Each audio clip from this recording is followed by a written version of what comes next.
Saudara, hari ini Presiden Joko Widodo akan berkemah di titik nol Ibu Kota Negara Nusantara, Kabupaten Penajam Pasar Utara, Kalimantan Timur. Para gubernur juga hadir sambil membawa air dan tanah dari masing-masing daerah asal untuk disatukan dalam prosesi Kendi Nusantara.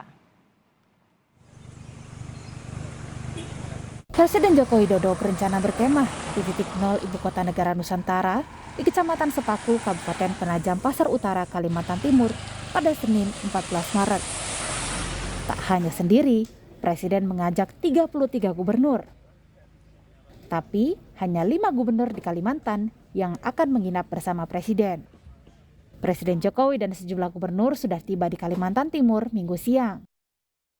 Sejumlah gubernur yang tiba diantaranya Gubernur Jawa Barat Ridwan Kamil, Gubernur Jawa Tengah Ganjar Pranowo, Gubernur DKI Jakarta Anies Baswedan, Gubernur Sumatera Selatan Herman Deru, hingga Gubernur Papua Barat Domingus Mandacan.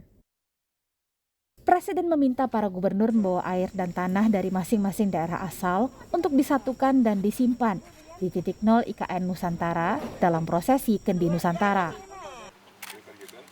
Gubernur Jawa Barat Ridwan Kamil membawa air dan tanah dari 27 kabupaten kota di Jawa Barat sebagai simbol dukungan warga Jabar untuk pembangunan IKN Nusantara. Prosesi pengambilan air dan tanah dihadiri Majelis Ulama Indonesia Jawa Barat dan budayawan Sunda. Tentulah ini hanya urusan yang sifatnya simbolis. Yang terpenting adalah perjalanan membangun bangsanya. Sementara Gubernur Jawa Timur Hovifah Indar Parawansa bersama Bupati dan Wali Kota Mojokerto mengambil air dan tanah dari situs Sumur Upas yang merupakan peninggalan Kerajaan Majapahit di Trowulan, Kabupaten Mojokerto. Tak hanya Sumur Upas, ada 7 sumber mata air lainnya yang airnya diambil untuk dibawa ke titik nol pembangunan Ibu Kota Negara Nusantara di Penajam Pasar Utara.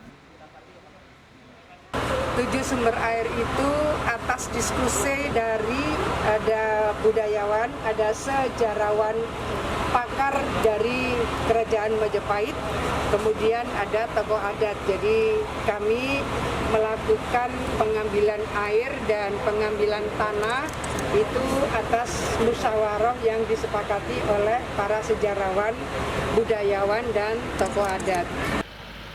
Pemprov Kalimantan Timur mengambil air di Desa Kutai Lama, Kabupaten Kutai Kartanegara. Air yang diambil untuk prosesi Kendi Nusantara mewakili kerajaan atau kesultanan di Kalimantan Timur yang sekaligus sebagai dukungan untuk IKN. Sementara itu, tanah diambil di pasar yang dilakukan dengan ritual adat. Prosesi pengambilan tanah dan air didampingi pihak Kesultanan Kutai Ing Martadipura dan Kesultanan Pasar. Pembangunan Ibu Kota Negara Nusantara tahap pertama mulai dilaksanakan pada 2022 sampai dengan 2024, meliputi pembangunan perkotaan, infrastruktur, dan pembangunan ekonomi. Tim Liputan, Kompas TV.